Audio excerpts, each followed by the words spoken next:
Hey folks, welcome back to the Dungeon Dive. Daniel here. I hope you're doing well, and if you're not, I hope you are soon. Okay, today on the channel, we are taking a look at Lizard's Lair. This is a new little Mint 10 game. This is kind of a tile-laying little puzzle game where you are playing as a lizard, trying to collect a number of eggs while avoiding snakes and traps and maybe possibly eating crickets to restore some of your lost health. This game was sent to the channel and it was sent from Katie Andrews, who is the designer, and this game is available on the Game Crafter, and I believe there's also a free print-to-play version available on Board Game Geek. Okay, so this says that Lizard's Lair is a solitaire, tile-laying puzzle Mint 10 game. Take on the role of a slithering lizard moving throughout its lair. The goal of the game is to collect eggs, dodge snakes, and avoid getting trapped in the ever-changing underground. So this is a solitaire game, and it plays relatively quickly, and I think it's pretty cool. It's fun. It's a little puzzle game, and it's just another nice little small game to kind of put in your travel bag and take along with you. There are a lot of these really cool little Mint 10 games now. So in the box, you will get your lizard card, and this is where you will keep track of your lizard's health and how many eggs they have gathered up on their adventure, and you will keep track of that with a yellow cube there. Those are your eggs, and then you will keep track of your health with these 3 red cubes. You will get this king snake player aid. So when you cross paths with a king snake, you will roll a d6. And something either good or bad will happen to you depending on what you roll. You will get your rule cards here, and the font is relatively tiny, so I did have a little trouble reading some of the rules, but it's not too bad. But the game is relatively simple, so I think once you learn the game once, you should be okay. And the rules are quite well written. You will get a green cube, and you will keep track of where your lizard is in the lair, and then you will get a number of these brown cubes, and these are used to represent boulders, and boulders will fall when you pick up an egg, and they can damage your snake, and they can also block routes. And so because this is a puzzle game, you do really need to think about how you are laying out your lair and making sure that you always have options to progress. You will also get a few decks of cards here. So we have our layer cards. You will always start with the card with the little cave icon. So that is the entrance there, and that is double-sided. So you can choose which side to start with, and then you will place your lizard in his little cave there. You will also have all of these other lizard layer cards, and these are the cards with which you will be building out your layer. And you always have a hand of 2. You will play one game is played with 8 layer cards. In addition to your starting layer card. And when you lay a card, you have to overlap at least 1 square on the card that your lizard is on. And you can't overlap your lizard, you can't overlap your entrance, and you can't overlap boulders. And when you lay a card, you will then roll a d6, and you will have to move that many squares along a pathway. And if you cross or land on crickets, you gain health. If you cross or land on an egg, you gain that number of eggs. Some eggs are worth multiple eggs. If you cross a snake, you lose 1 health. If you land on a snake, you lose 2 health.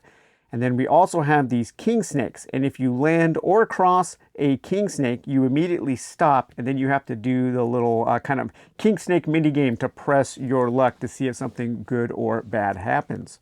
And also, in addition, when you cross paths with a king snake, when you roll on the king snake player aid, sometimes you will have to draw from the prey deck, and sometimes you will have to draw from the predator deck. So the predator deck is bad. This means that you are the predator. The king snake is attacking you. You will draw a random card from this deck, and you can lose health, you can lose eggs, you can lose health, and other bad things can happen to you. If you roll up on the prey deck, then you are the prey and you attack the snake, and you might gain an egg or something good might happen to you. So really cool. I like that kind of pressure luck mechanism. I always like pressure luck in games like this. So to start the game, yeah, we'll lay our layer out like that. Let's move these down just here. We will take our lizard's layer deck, shuffle that up, and then we will randomly draw 8. 1, 2, 3, 4, 5, 6, 7, 8. So there's our cards that we're going to play with. The rest can go back in your box. However, sometimes you might have to draw those, so keep those handy. And sometimes a trap might spring from the king snake. And when that happens, you fall into a deeper layer and you kind of have to start a new layer. You start a new maze with your remaining cards. So we'll draw our hand of 2 cards here. And now we can choose to play one. We can play them in any orientation. So man, that's a really busy card there. We have an egg, a cricket, 2 snakes, another cricket, and a king snake. Here we have a king snake, a cricket, and an egg. So let's play the less busy card here. So I will go ahead and overlap this square. So that does give me a path. Sometimes your path might be blocked off by either dead ends or some of these boulders. And if you are ever at a dead end, you will take a point of damage and then you will return your lizard to its cave entrance. And then you will continue to play from there. If you ever get completely blocked off where you can't play any more cards and you can't move, then that also triggers the end of the game. So let's roll for our movement here.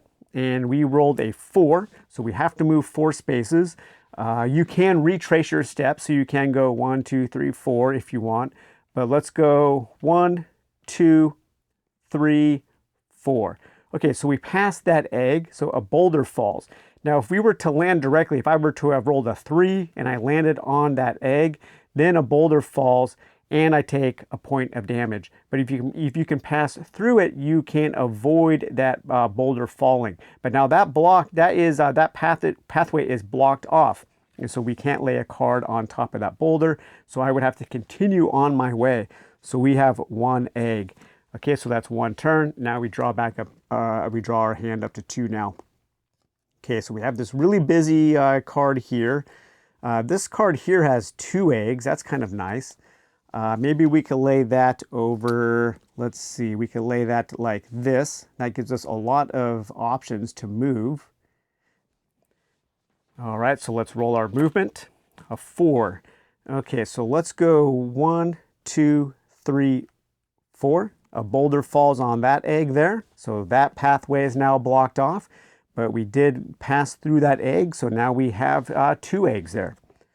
Okay, so now we'll draw up again. Let's go ahead and trigger an encounter with one of these king snakes here. So let's go ahead and place this like that. And then we will roll, and we rolled a 5.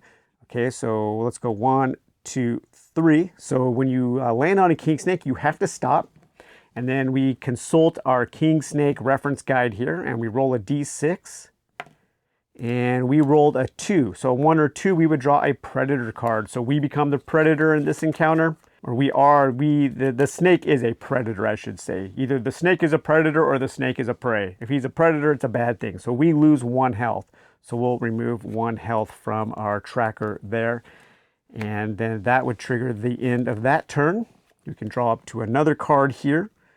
And let's see what happens here. Let's go ahead and play this like that.